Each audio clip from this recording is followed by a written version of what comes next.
Hello, kiddos. This is how we acrylic paint or tempera paint. This paint is acrylic because it says water-based permanent acrylic paint. What we use in the classroom is called tempera paint, and the tempera paint washes out really easy. So the tempera paint is student grade and acrylic paint is adult grade.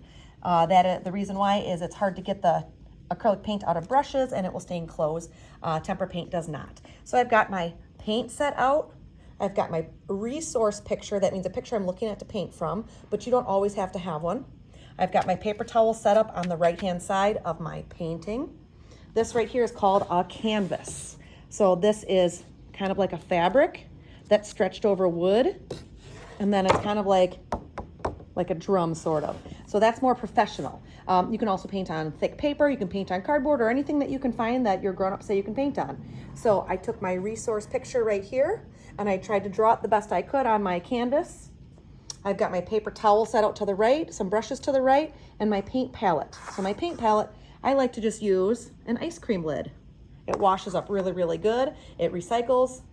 Yeah, and it's really easy for mixing colors. So I've also got my brushes here, and I've got my water cup.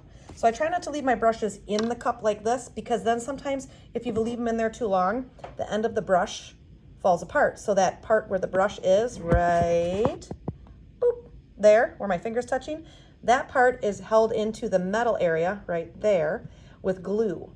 And that metal part is held onto this wood part with glue. So the longer the glue sits in the water, it might break down and get destroyed. Or if you leave it down on the bottom of the cup, see how it's all spread out?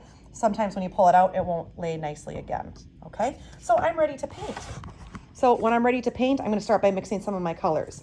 So I'm looking at these colors right up in the background. You always wanna do the background first. If I start with the foreground, that would be the horse. So the background is farther in the back, foreground is in the front, okay? If I do my background first and the background goes slightly into the nose or whatever, it's okay, because now when I do the foreground and I do the nose, now I paint over the top of it. So that's the beauty of paint, is you can paint over the top of things. So I'm gonna start by doing the background first, right up in here. So work background to front, okay? So I'm gonna start by mixing some of my colors together. So in my palette here, I've got a brown, a gold, some white, all different colors. I don't think I'm missing any colors. I don't think there's any I'm missing. But what I am gonna do is look at some of these different colors up here, and I'm gonna mix them. I'm gonna start with like this, kind of like a lightish brown right in here. It's really close to this one, but not quite. So for me to mix, I'll pull some paint over to here, and then I'll pull this paint over to here. And then I'll kind of mix it up. And I might do a little bit of gold in there and see what happens. Ooh, I kind of like that. That looks pretty close to that. Oh, Ms. Oak, I'm the professional. Look at her go. All right, so I love that. I'm gonna go onto my canvas right here. I'm gonna just do a nice straight line like this. I could use tape to make nice straight lines if I want to. If I lay tape down on this edge and then I paint right up next to it, makes it work really easy. All right, look at that. Look at me go. Look at me go. So I'm going back like this and then dragging that color up. And sometimes you can see brush strokes. Do you see right here and here? And then that's called a brush stroke.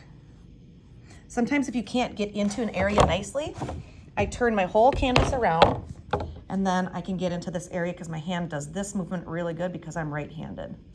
And then I can do this movement right here.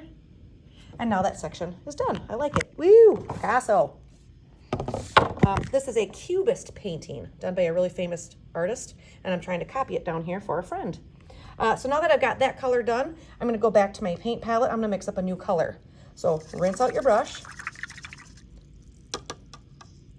Dry the brush off, or else it ruins your paint. And then I'm gonna make this kind of like a creamy color in here. So take your white and pull it over. And I'm gonna take a little bit of this gold and maybe a drop of yellow. Ooh, yeah. Look at me go, I'm like an artist. It's not exactly, maybe a little bit more yellow, maybe a little bit of brown. I'm getting crazy, I don't think I really filmed it. That's okay. I like that one. That's pretty close to that one up there. So then I go to my painting, and then I'm gonna pull it.